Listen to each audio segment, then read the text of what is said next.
The Bharatiya Janata Party, which virtually swept the Uttar Pradesh, Rajasthan and Gujarat in Lok Sabha elections held in May this year, today suffered a huge jolt in assembly by-polls in these states. In Uttar Pradesh, the ruling Samajwadi Party has won 8 out of the total of 11 seats for which by-elections were held. The BJP has won the remaining 3 seats. 10 of those seats were held by the BJP, vacated by MLAs who became MPs in May this year. Opposition parties including the Congress and JDU, while talking to NNIS, said today's results have marked the end of the Modi wave in the country. In Prime Minister Narendra Modi's home state Gujarat, Congress, flattened in the state 4 months ago, has wrested from BJP 3 out of the 9 seats it had vacated, necessitating by-elections. While in Rajasthan, where the BJP swept in both the Lok Sabha and the state assembly elections just 4 months back, the Congress has won 3 of the 4 assembly seats. It suggests very clearly that the politics of manipulation can't go along for a long, that is one part. Second, it also suggests that you can't take voters for granted.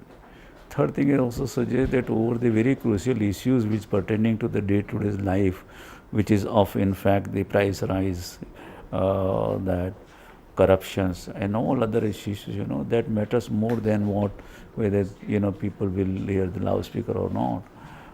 So those are the issues which matters most to the people, and the people seem to have reacted to it very strongly and defeated BJP.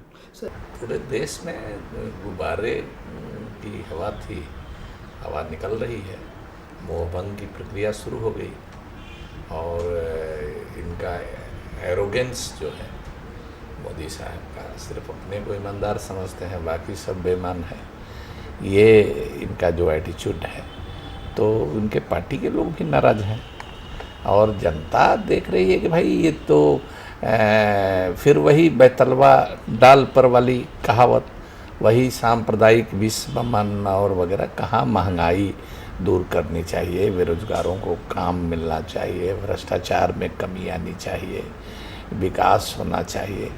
तो विकास के नाम पर अडानी, अंबानी और बड़े बड़े पूंजीपतियों, corporate घरानों का विकास का सारा चीज़ आ रहा है। तो इनको लोग समझ गए हैं कि ठगा था, अब इनको धीरे धीरे किनारे करेंगे, आगे इससे भी बड़ी पराजय इनको हाथ लगेगी। However, in 3 Lok Sabha constituencies where by-polls were held, people voted for status quo with BJP, SP and TRS today retaining Vadodara, Mainpuri and Medak seats respectively. The BJP has also won the prestigious Maninagar assembly seat in Gujarat. Maninagar was once represented by Narendra Modi. Talking to media after winning the Maninagar seat, Suresh Patel said that it was the win of the ideology of Modi and the BJP. Bharatiya Janata party की विचारधारा की ये जीत है। आदरणीय नरेंद्र भाई मोदी की ये 3 term जीती हुई सीट है। आदरणीय नरेंद्र भाई प्राइम मिनिस्टर बनाए हमारे घर के, पूरे देश में और दुनिया में नरेंद्र भाई का नाम बहुत ऊंचा है, लेकिन हमारे जो घर में है वो ये जीत के कारण इतना कम प्रतिशत मतदान होने के बाद भी इतने वोट प्रतिशत से करके 50,000 से ज्यादा लीड मुझे मिली है। वो भारतीय जनता पार्टी के विचारधारा की जीत है, आदरणीय नरेंद्र भाई मोदी के, हमारे चीफ मिनिस्टर आदरणीय आनंदीबेन और भारतीय जनता पार्टी की विचारधारा की। The by-poll result in West Bengal has provided a rare sight of relief to the BJP as the Saffron Party has opened its account in the state after 1999.